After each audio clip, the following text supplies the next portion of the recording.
Okay, so now I'm going to be reviewing City City of the Living Dead.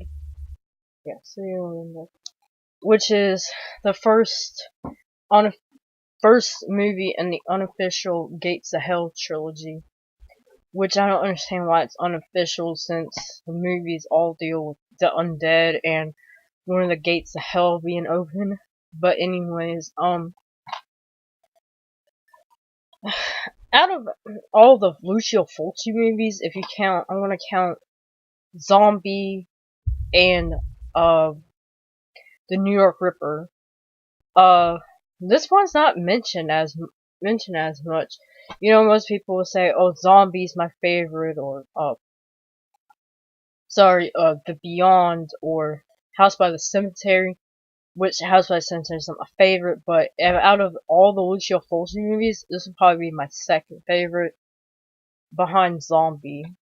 But anyways, this movie is about a priest who hangs himself, and while this is going on, there's a seance going on, and this opens one of the gates of hell, and this priest ghost starts going around town, and anyone who sees them, they die, and they die very violently. And most of Lucio Fulci's movies, especially in the Gates of Hell trilogy, has a very like dreamlike quality to them, a nightmarish quality to them. And this one is kind of the same, and the Beyond was the same too, is the same too, which I'll get into in the next review.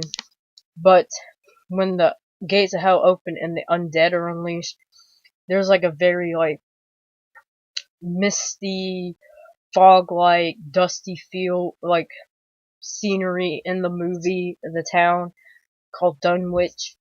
There's a lot of maggots and weird ass scenes, and but anyways, but basically, yeah, the one gates are hell's is opened, and this these two journalists are trying to go to Dunwich, destroy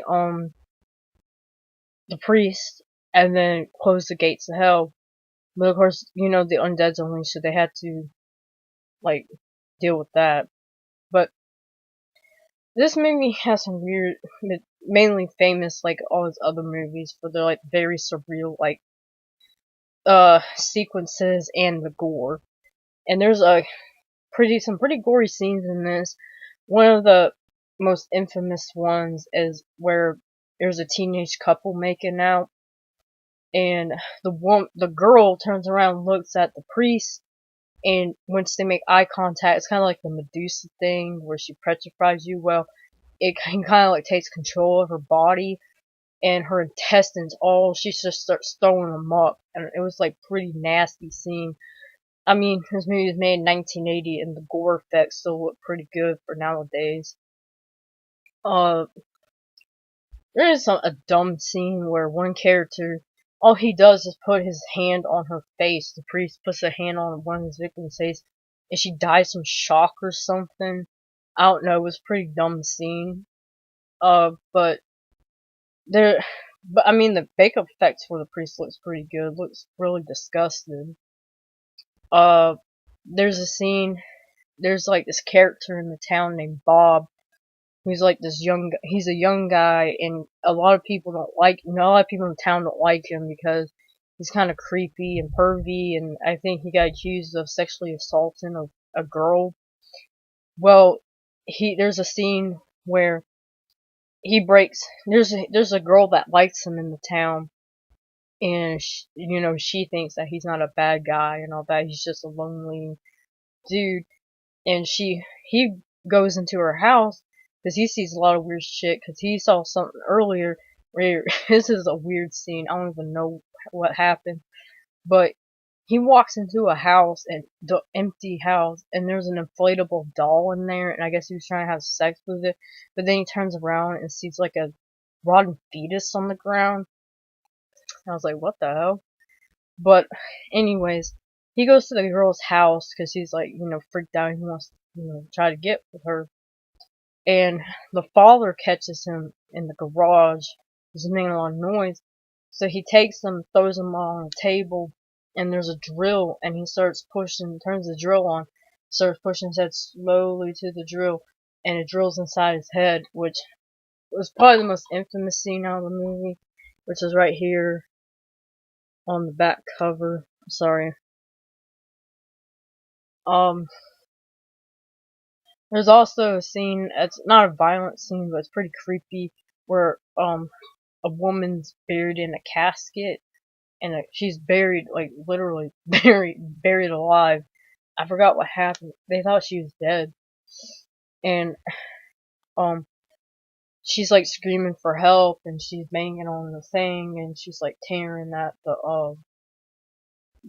cloth inside. She's tearing on the coffin to try to get out. And there's, like, these two douchebag, grave diggers. They're just sitting there looking at porn and talking, don't even hear this.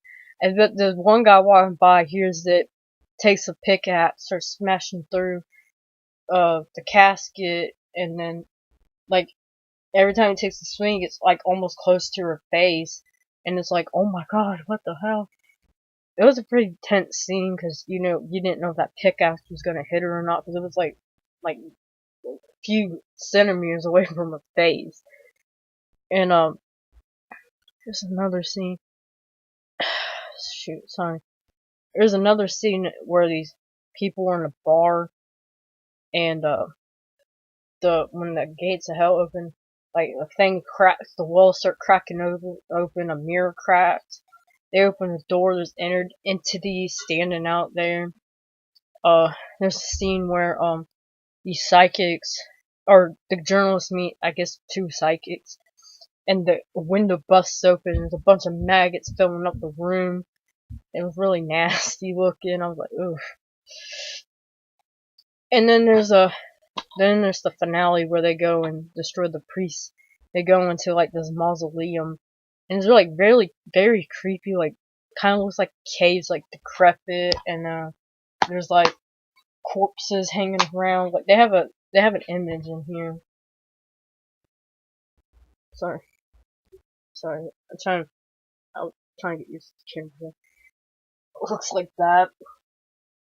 Yeah, I mean, the movie, I know I didn't really explain the plot that well, but it's kind of like the typical, like, this gates of hell open, and they're trying to find this priest and kill him. But most of the movie is famous for its dreamlike sequences and the gore effects, which I already mentioned.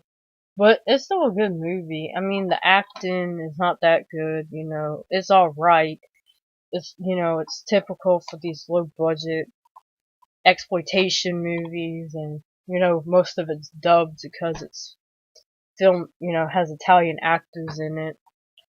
But, yeah, out of them all, it's not a bad movie. I don't know why people don't mention it as much or highly recommend it, but yeah, I would recommend this one. It's pretty good. Anyways, that's my review.